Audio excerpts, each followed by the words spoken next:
नमस्कार मित्रों, प्राचीन काल में ग्रंथ और मंत्र लिखने के लिए भोजपत्र का उपयोग किया जाता था। हमारी कई पौराणिक कथाओं में भोजपत्र का उल्लेख मिलता है। ज्योतिष और तंत्र शास्त्र में भी भोजपत्र को शुभ और लाभकारी माना गया है। भारत ही नहीं बल्कि विश्व के कई देशों में हजारों साल पहले तक भोजपत्र के उपयोग का उल्लेख मिलता है। आज हम आपको बताएंगे इसी भोजपत्र के बारे में। लेकिन उससे पहले अगर आपने इंडिया फर्स्ट को सब्सक्राइब नहीं किया है तो कृपया नीचे दिए गए लाल बटन को अवश्य दबा दीजिए। इससे आपके अकाउंट से कोई पैसे नहीं कटते हैं, लेकिन हमारा मनोबल जरूर बढ़ता है। तो चलिए शुरू करते हैं भोजपत्र की महत्वपूर्ण जानकारियों की इस यात्रा को। भोजपत्र हिमालय क्षेत्र में 2900 से लेकर 4600 मीटर की ऊंचाई तक पाए जाने वाला एक बहुउपयोगी वृक्ष है। यह वृक्ष भारत के हिमालय क्षेत्र के अलावा अफगानिस्तान, भूटान, चीन, नेपाल और पाकिस्तान के साथ भी वृक्ष विकास रेखा यानी ट्री लाइन बनाता है। यह मध्यम आकार का पर्णपाती वृक्ष होता है जिसकी ऊंचाई लगभग 20 मीटर तक होती है। भोजपत्र की विशेषता है इसकी छाल, जिसके कारण इसे भोजपत्र के नाम से भी जाना जाता है। भोजपत्र को संस्कृत में भुर्ज और एक से अधिक छाल होने के कारण बहुवल्कल भी कहा जाता है। भोजपत्र को अंग्रेजी में हिमालयन सिल्वर बर्च के नाम से भी जाना जाता है और इसका वानस्पतिक नाम बेटुला यूटिलिस है। इसके पत्ते छोटे व किनारे से दांतेदार होते हैं। वृक्ष पर शहतूत जैसी रचनाएं लगती हैं जिन्हें मंजरी कहा जाता है। इसकी छाल सफेद पतली कागजनुमा होती है जिसमें रेजन युक्त तेल पाया जाता है, जिसके कारण भोजपत्र की बाहरी छाल चिकनी होती है।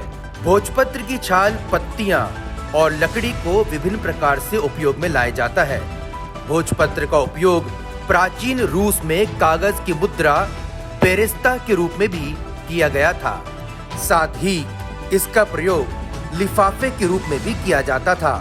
इसमें छोटे रेशों के कारण बनी लुगदी से टिकाऊ कागज बनता है।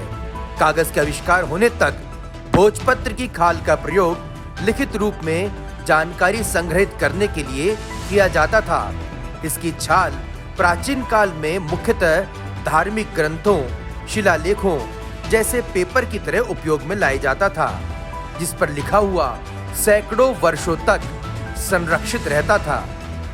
देश के कई पुरातत्व संग्रहालयों जैसे गुरुकुल कांगड़ी विश्वविद्यालय में भोजपत्र पर लिखी गई सैकड़ों पांडुलिपियां सुरक्षित रखी गई हैं। आजकल इसकी छाल का उपयोग विभिन्न वस्तुओं जैसे छाते का कवर, पाइप, पट्टी, सिगरेट पेपर और नैपकिन की तरह भी किया जाता है।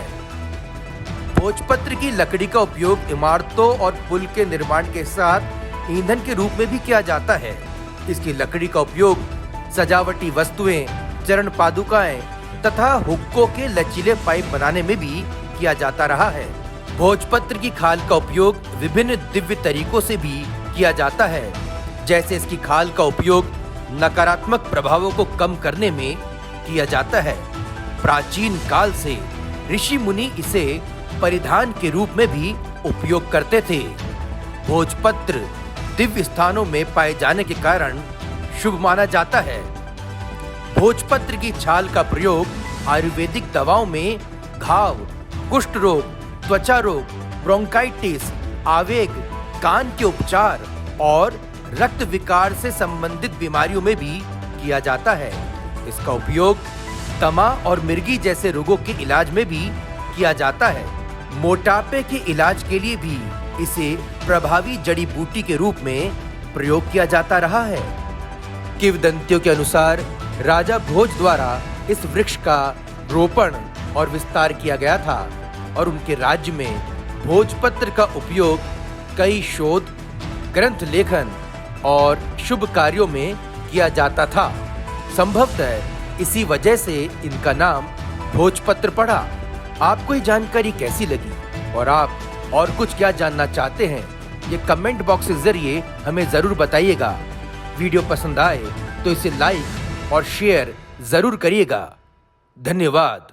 जय हिंद, जय भारत।